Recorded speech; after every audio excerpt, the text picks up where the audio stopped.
Hemos estado compartiendo esta serie hablando de la importancia de levantar una nueva generación y nuevas generaciones, hablando en general, que amen al Señor, ¿verdad? Y vimos que nuestro deber para las generaciones que vienen detrás de nosotros es que debemos de hacer 3 puntos: instruir, cuidar y equipar. No en ese orden necesariamente, ¿verdad? El orden lo puedes usar como tú quieras.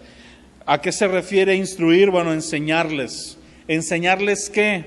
2 cosas en general. Número 1, enseñarles lo más importante, que es conocer a Dios, conocer su palabra, tener una experiencia con Él, pero también ser a lo largo de la vida de ellos mentores que les vamos a transmitir y enseñar asuntos prácticos de la vida, asuntos como la vida en particular, la excelencia en el trabajo, la dinámica familiar, matrimonio, finanzas, todo siempre desde el punto de vista de qué dice Dios acerca de, ¿verdad? Esa es nuestra función. Dice la palabra en el Antiguo Testamento que el pueblo perece por falta de conocimiento. Las generaciones se pierden muchas veces porque no saben, y no saben porque no hay quien les enseñe muchas de las veces, ¿ok? Entonces nuestro deber es enseñar, transmitir esa enseñanza. Después, hoy yo voy a hablar de cuidar, así que me voy a saltar esa parte para explayarla en el tema, pero también tenemos que equiparlos, prepararlos, porque afuera, nos compartía Nancy la semana pasada, ¿verdad? Hay una guerra, y hay una guerra muy encarnizada, muy viva, que a veces no alcanzamos a percibir por nuestras generaciones, por hijos y por las generaciones que vienen. Y el día de hoy te voy a hablar de la capacidad de proteger y de cuidar. Por ahí tengo una imagen, ya está ahí. Espero que Disney no me vaya a demandar el copyright, ¿verdad? Pero es una imagen, ¿verdad?, de un león, pues básicamente protegiendo a su cachorro, ¿verdad?, a su hijo, en este caso Simba, ¿verdad? Y para los que vieron El Rey León, película muy muy bonita, a mí me gusta mucho que hay una escena donde pues Simba, ¿verdad?, en su rebeldía, en su independencia, desobedece, ¿verdad? Mufasa le había dicho: no te vayas a partir de cierto lugar, de cierto límite. Di conmigo: límites. Dios pone límites para protegernos. No voy a predicar de eso porque sería otro tema, ¿verdad? Pero bueno, si sigues a convivencia familiar, puedes oír a Luis Ortiz una predicación de límites muy buena que tiene. Pero Mufasa le dijo a Simba: no pases de esta línea. ¿Y qué hace Simba? Pues pasa de esa línea, ¿verdad? Obviamente. Y cuando pasa de esa línea, se mete en problemas. Siempre que crucemos los límites establecidos por Dios, va a haber problemas.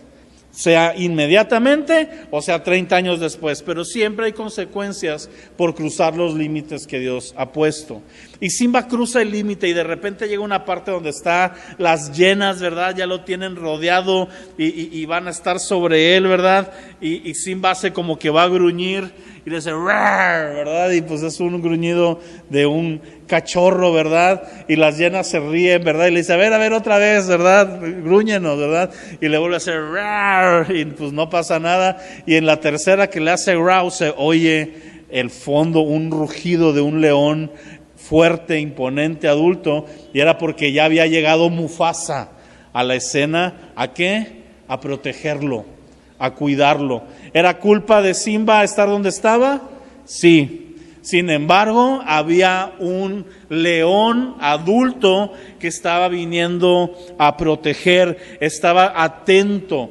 La capacidad de Mufasa de ser el rey de ese lugar, de administrar todo lo que tenía que administrar, pero nunca perder de vista lo más importante, que era ¿qué? Su hijo, su generación, los que vienen. La palabra verdad, Jesús dice en alguna ocasión: ¿de qué le sirve al hombre ganar todo el mundo y perder su alma? Y eso lo pudiéramos parafrasear, ¿verdad? Hablando de esto, ¿de qué nos sirve ganar cosas que no son tan importantes cuando lo más importante lo podemos perder? ¿De qué nos va a servir tener, ¿verdad? Ser exitosos, tener un trabajo sobresaliente, tener buenas finanzas, logros ministeriales, si las generaciones que están por delante de nosotros no las estamos atendiendo, no las estamos cuidando? Así que me encantó esa imagen porque eso también me ayuda a mí a ver a Dios Padre con nosotros. Dice la palabra que Jesús es el león de la tribu de Judá y Él está protegiendo a sus hijos, Él protege a los suyos y es nuestra tarea proteger a los demás. Y quiero ver un ejemplo bien práctico. Yo me acuerdo que cuando leí este ejemplo, lo leí muchísimas veces, pero hubo un momento donde mis ojos se clavaron en una frase. Y de esas veces que te clavas en esa frase y que empiezas a decir, bueno, ¿qué hay de importante en esa frasecita, verdad? Y descubrí, o el Señor me mostraba, verdad, algo muy interesante. Génesis 18:1 dice: después de esto le apareció el Señor, está hablando de Abraham, en el encinar de Mamre, estando él, o sea Abraham, sentado a la puerta de su tienda en el calor del día. Alzó los ojos y miró, y venían 3 varones que estaban junto a él. Cuando lo vio, salió corriendo de la puerta de su tienda a recibirlos y se postró en tierra. Si tú sigues leyendo la historia, es esta historia donde Dios se le revela a Abraham precisamente en una figura de la Trinidad, en 3 hombres, y Abraham les da alimento, hace un sacrificio con ellos, y ellos rectifican el pacto con Abraham, y de hecho le dicen, ¿sabes qué? En 1 año, en estas fechas, vas a estar ya con un hijo, y es cuando Sara se ríe, ¿verdad? Que estaba de chismosa, oyendo atrás de la puerta. Cualquier parecido con el tiempo moderno, ¿verdad? Es otra cosa. Pero estaba Sara ahí oyendo y se ríe Sara y Dios le dice a Abraham, ¿y por qué se rió Sara? ¿Verdad? Y Sara se da cuenta que la están cachando y dice Sara, no me reí. Y le dice Dios, sí te reíste, pero vas a tener un hijo, ¿verdad? Todo eso es lo que pasa después, pero te voy a leer la nueva traducción o la traducción libre actual. Dice: esta es la historia del día en que Dios se le apareció a Abraham cerca del bosque de Mamre. Ese día hacía tanto calor que Abraham estaba sentado a la entrada de su tienda de campaña. De pronto levantó la vista y vio 3 hombres cerca donde él estaba. Enseguida corrió a su encuentro y se inclinó ante ellos en señal de respeto. Y yo dije, ¿por qué estaba Abraham a la puerta de la tienda? Fue lo primero que me llamó la atención. Una parte dice que hacía mucho calor y estaba ahí, y hasta yo dije, pues qué menso, ¿verdad? Es más fácil estar adentro de la tienda de campaña donde está la sombra que estar afuera de la tienda de campaña donde hace más calor.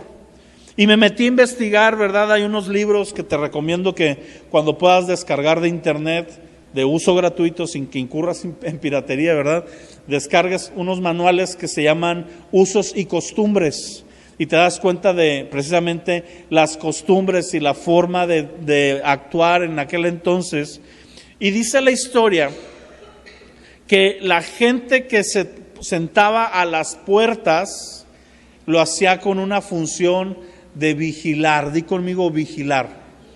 Abraham, a la puerta de su casa, era como ese guardia que está vigilando que entra a su casa y que sale de su casa.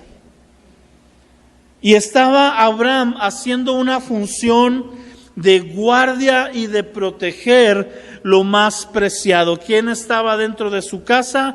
En ese tiempo solamente estaba su mujer. Y Abraham estaba cuidando y protegiendo a su mujer de lo que pudiera entrar de fuera. ¿Cuál fue el error de Adán? Adán dejó que su mujer platicara con Satanás. Ese fue el error de Adán, dejar que su mujer platicara con el diablo. Porque la mujer estaba en el Edén y la serpiente viene y le habla a la mujer y no hay un hombre, no hay un guardia que esté ahí para decir, yo voy a cuidar lo que entra y lo que sale de lo que es mío, de este huerto y de esta que es mi pareja. Y si Abraham tenía esta costumbre con Sara, también la tendría más adelante con su descendencia. Es el punto, no estoy hablando solo de hombres, sino de aquel que está en cargo y que tiene más fuerza y que tiene la capacidad de defender a otro, de estar en la posición donde no permitimos, di conmigo, no permitimos que estén expuestos al mal. Muchos de nosotros queremos rescatar a nuestras generaciones de las drogas, del abuso, de los problemas, cuando ya sufrieron el abuso, cuando ya se expusieron a drogas y cuando ya están en medio de la aflicción. Y qué bueno que al menos reaccionemos y tratemos de arreglarlo ahí. Pero lo mejor de todo es impedir que puedan estar en esa situación. Es ser un guardián, ser un protector. Ahora, ¿sabes quién más es un protector? Acompáñame a Juan 10, capítulo 10, versículo 1. ¿Sabes qué pasa hoy? Hoy pasa algo bueno en cierto sentido. Los papás de hoy en día están más al pendiente de sus generaciones que los papás de mi tiempo, pero a la vez, hoy en día hay tanta bombardeo que a veces proteges de lo externo, pero está dentro de la casa muchas veces, en un aparato, en una tableta o en un celular o en una televisión, todo lo que nos están exponiendo. ¿Sí? Fíjate lo que dice Juan 10.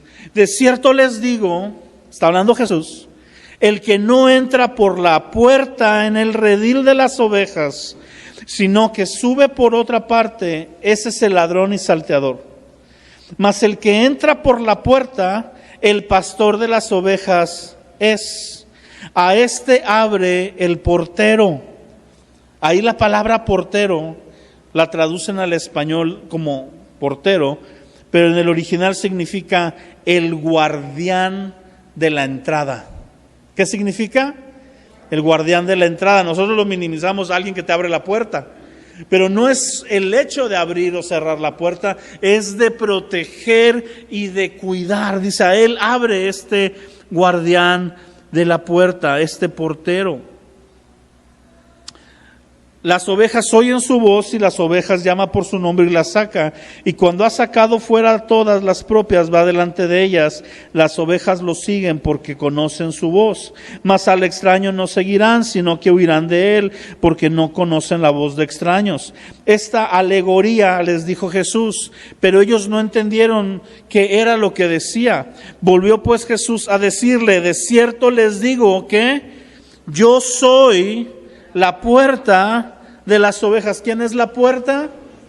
Jesús. Todos los que antes vinieron, ladrones y salteadores, dice, pero no los oyeron las ovejas. Yo soy la puerta y el que por mí entrare será salvo. Entrará y saldrá y hallará pastos. ¿Te fijas que no dice solo que entrará, sino entrará y saldrá? ¿Por qué? Porque es una puerta. La puerta sirve para entrar y sirve para salir. Y me llama la atención porque Jesús normalmente lo asociamos como el pastor, ¿verdad? Él muchas veces se menciona a sí mismo, yo soy el buen pastor. Pero aquí se está presentando como la puerta. ¿Y cuál era esta tarea? No es una puerta física de madera como tú y yo pudiéramos entender. En los usos y costumbres de esa época, los pastores de ovejas lo que hacían era en los campos poner, ¿verdad?, hacer como unos corrales con piedras y dejaban un espacio vacío, y en ese espacio vacío se acostaban ellos. El pastor mismo era la puerta física de las ovejas, ¿verdad? De modo que él estaba tranquilo porque había hecho una barrera de protección para que los lobos, los leones y los osos de esas regiones no atacaran el rebaño. Había solamente un punto vulnerable por el cual se podían meter. ¿Y quién estaba ahí? Él. Por eso David dice, cada vez que ha venido un ladrón, cada vez que ha venido un lobo o un león o un oso y se ha robado a una de mis ovejas, yo lo alcanzo, se la quito y lo mato. ¿Verdad? Qué padre, ¿verdad? Porque esa es la tarea del que protege. El que protege tiene que estar atento, y Jesús mismo dice, yo soy la puerta, yo los estoy protegiendo, yo los estoy cuidando. Mis amados, como generación adulta o generación, a veces ya no tan adulta, pero generación precursora, los que van por delante, tienen la tarea de prever y de proteger a la generación que viene detrás. Proverbios 4:23 dice una cosa, dice, sobre toda cosa guardada, guarda tu corazón, porque de él mana la vida. Una traducción que me gusta mucho dice, sobre todas las cosas que debas de cuidar, cuida tu corazón, porque de el corazón fluyen todos los asuntos de tu vida. ¿Sí? Así que, traduciéndolo a lo que estamos hablando hoy, es nuestra tarea el proteger a las generaciones que están por delante en su corazón, porque si el enemigo logra tocar el corazón de ellos, toca su vida. Pero cuando nosotros estamos como guardianes y como protectores del corazón, estamos protegiendo simple y sencillamente el núcleo, y por ende todo lo demás va a estar protegido. Amén.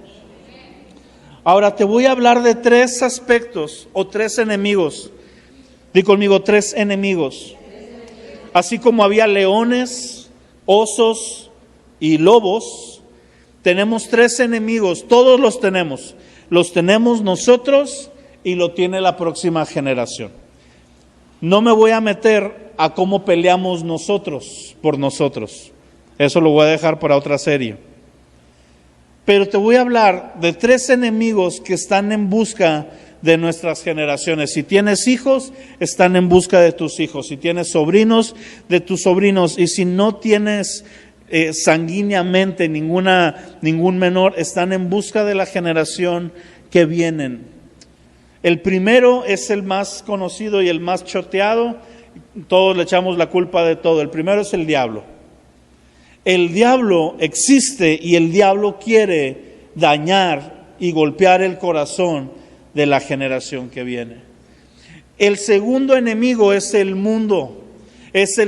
Cuando hablamos del mundo, se refiere a la forma, a la filosofía, al pensamiento de la sociedad el día de hoy, la cual está contaminada precisamente con los principios del enemigo. Y el tercero es uno de los más importantes y al que casi nunca pensamos.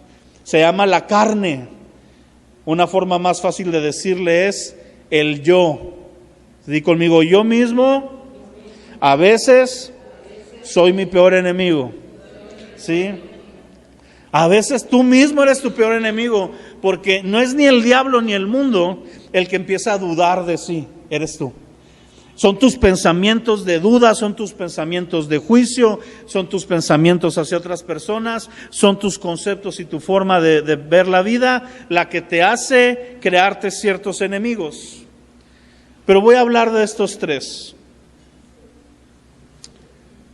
Y te voy a hablar las áreas en las que los debemos de cuidar. ¿Ok? La primera área en la que debemos de cuidar a nuestras próximas generaciones es Di conmigo, su pureza y su sexualidad. Si hay algo que el enemigo, el diablo y el mundo quieren corromper en nuestras generaciones, y es obvio y lo están gritando a los cuatro vientos, es la pureza y es la inocencia de nuestras generaciones. Yo les decía hace un par de predicaciones, hoy el promedio, todo lo que yo te estoy hablando son datos y estudios que están por ahí, luego te puedo pasar.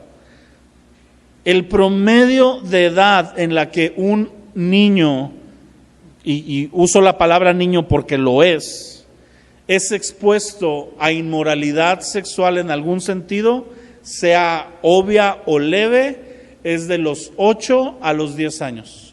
Desde los 8 a los 10 años, los niños hoy ya están viendo en anuncios, ya están viendo en publicaciones en su celular, ya están viendo en publicaciones en las tablets que aparecen de repente, por más candados que les podamos poner, sugerentes o muy obvios hacia la sexualidad. Los están despertando a esto. Yo no sé si ustedes supieron, fue un escándalo a nivel mundial.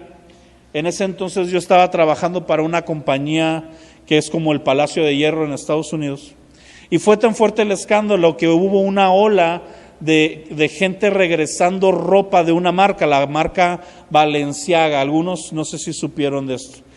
Balenciaga con anuncios. Tú veías el marketing de Balenciaga y eran niños de 4 o 5 años con ropa ultra. Y ese era el marketing que traían, ¿verdad? Y era toda una campaña donde esta marca, empoderada, llena de dinero y llena de los que mueven muchas cosas, estaban lanzando una campaña sutil, a cierta gente se le hacía sutil, a otros muy obvia, sobre. Cuando salió el escándalo, miles de personas empezaron a regresar los productos. Yo tenía la instrucción de que cualquier producto, aunque pasara más del año de que lo hubieran comprado, si era de Balenciaga, se les regresaba así, sin nada de discusión. Se hacía un refund y tenían que mandar el producto y se estaban retirando. ¿Por qué? Porque las empresas pues más serias, ¿verdad?, dijeron, no queremos participar en esto. Pero hubo toda otra ola que dijeron, no pasa nada, son unos exagerados, vamos a dejar que ocurra. Y es un ejemplo nada más, sencillo.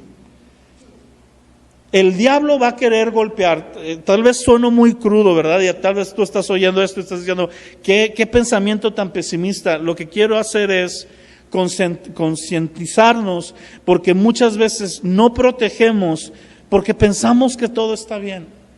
Dijo un amigo, el diablo no tomó clases con Benito Juárez. O sea, no le enseñaron que el respeto al derecho ajeno es la paz. Muchos pensamos, si yo no me meto con el diablo no se va a meter conmigo.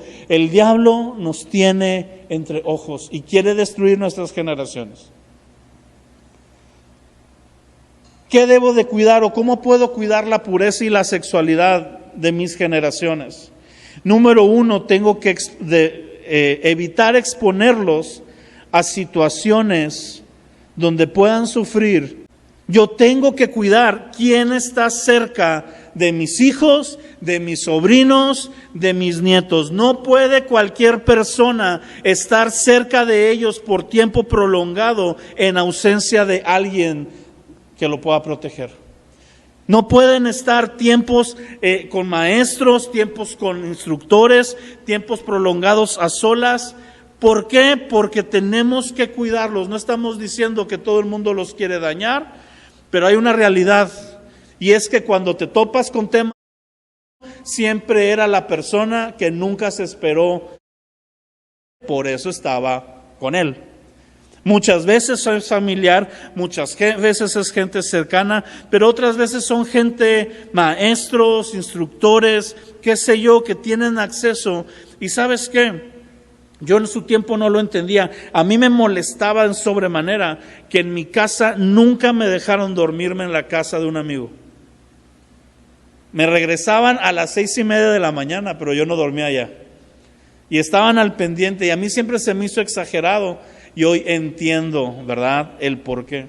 Pero por otro lado, veo generaciones donde váyanse, estén donde estén, ¿verdad?, una libertad, y hemos confundido, ¿verdad?, el darles libertad y el darles autonomía con ser permisivos, y tenemos que protegerlo, porque no solo es el abuso, sino, yo te lo comentaba, la primera vez que yo fui expuesto fue por el hermano de un amigo, un hermano mayor, que él obviamente tenía 18, 17 años, nosotros teníamos 12, y le pareció curioso enseñarnos, ¿verdad?, y levantar en nosotros la hombría, porque pues de eso se trataba, de hacernos machines, y nos expuso a eso. Entonces pero fue en un tiempo a solas, en un lugar donde tal vez yo no debería de estar, donde fui expuesto. Y todo eso lo tenemos que cuidar nosotros. Tenemos que cuidarlos de la exposición y de la ideología, de lo que ven y lo que escuchan. Hoy hay una agenda, así se le llama, hay un plan, hay una forma en la que las compañías están metiendo todo el tema de inclusión, de libertad de género, de la familia ya no tradicional, donde ya no el punto es déjanos ser libres y escoger lo nuestro, no es ahora vamos a imponer esta forma de ser y de pensar a la generación que viene. Y ese es el problema de esta agenda. Tenemos que cuidar su mente y su cosmovisión. Di conmigo, cosmovisión. ¿Qué es la cosmovisión? Es bien fácil. La cosmovisión es esto, muy sencillo. Es los lentes por los cuales tú ves y entiendes el mundo.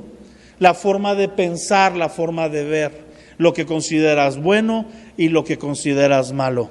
¿Sabes dónde tienen que aprender los niños y las generaciones lo que es bueno y lo que es malo?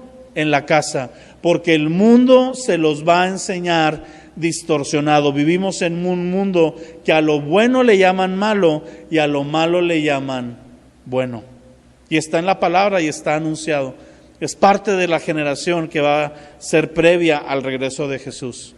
Aumentará la maldad y lo bueno será tenido como malo. Hoy lo bueno, hoy aquellos que buscan y pelean por una familia tradicional son a los que consideran malos. Son los malos de la película y son los que tienen que ser retirados y son los que tienen que ser restringidos. Y yo no hablo de esta situación en cuanto a restringir a los demás, sino simple y sencillamente los conceptos que se enseñan hoy están distorsionados. Y si tú no enseñas a tu hijo y a tu generación, alguien más se va a tomar el tiempo de enseñarlo.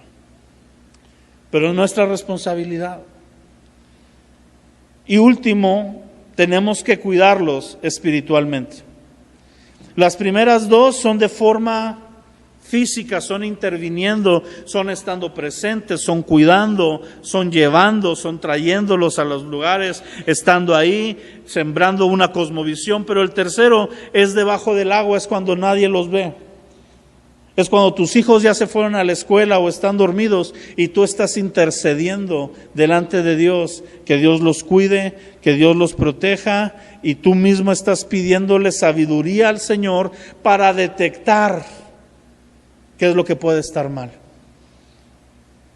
Uno se asombraría, pero en serio que los padres tienen esa bendición de los hijos. Tengo un amigo, ya lo voy a quemar, usted lo conoce. Me cuenta que él tuvo una etapa entre los más grandecillo, como 22 en adelante, que pues se descarrió, se enojó, ¿verdad? Ahí había crecido en un hogar cristiano, se alejó de Dios, tuvo su conflicto con Dios y se fue de la casa y empezó a vivir una vida de excesos, ¿verdad? Parecido al hijo pródigo. Pero él me cuenta una historia, él me dice, ¿sabes qué? A mí me llama la atención porque siempre que yo andaba en una situación muy, muy difícil, algo pasaba, siempre me pasaba lo mismo. Mi teléfono se marcaba solo a mi papá. La traía en la bolsa o algo y salía una llamada y mi papá contestaba el teléfono en otra ciudad, en la madrugada, y escuchaba cómo andaba yo y dónde andaba yo. Y una vez platicando con mi papá, dice, yo le pregunté, papá, ¿y qué sentías? Ya cuando se había alivianado el chavo, ¿verdad? ¿Qué sentías? ¿Qué pensabas cada vez que entraba esa llamada? ¿No te agüitabas? Y dice, no, hijo, yo le agradecí a Dios que me permitía oír dónde estabas, porque en ese momento levantaba a tu mamá, nos poníamos de rodillas y orábamos que aunque fuera Dios te cuidara y te dejara estar vivo para arrepentirte. Ya aunque fuera donde estabas, que ahí Dios te cuidara y te rescatara. Y las oraciones de los padres tienen gran poder. Así que si tú eres padre y sabes que tienes que orar por tu hijo, no lo dejes de hacer. Jamás. Aunque no veas el resultado en ese momento, en el mundo espiritual cosas están pasando y muchas veces tus oraciones los van a librar aún de la muerte. Así que mantente orando. Amén. El último, tú tienes que enseñarle y enseñarte a ti, como te dije, que muchas veces el problema no está afuera. Aunque lo veas bien bonito y duerma así con una sonrisita el bebé ahí en la casa, a veces el problema está en su corazón también. Es el yo. Pablo le dice a Timoteo uno de los mejores consejos que le puede decir un padre espiritual a un hijo espiritual. En 1 Timoteo 4:16 le dice, ten cuidado de quién crees. Le dice, ten cuidado de ti mismo. Fíjate qué profundo. Yo esperaría que le dijera, así como yo te estoy diciendo, ten cuidado del diablo, ten cuidado de la ideología, ten cuidado de la agenda. No. Le dice, ten cuidado de ti. Porque es tú mismo y tus deseos y tu rebeldía y tus deleites lo que puede causarte gran tropiezo. ¿Cómo le podemos enseñar a las generaciones que tengan cuidado de ellos mismos? Guiándolos a Cristo. Enseñándoles que tienen un corazón que necesita sí o sí, no importa si están muy bien emocionalmente o si han pasado por crisis. Delante de Dios, todos necesitamos la misma manera a Cristo Jesús. El pecador que tú consideres peor asesino y desgraciado y aquel que no le hace daño a nadie pero no tiene a Cristo, todos necesitamos a Jesús de la misma manera. ¿Sí?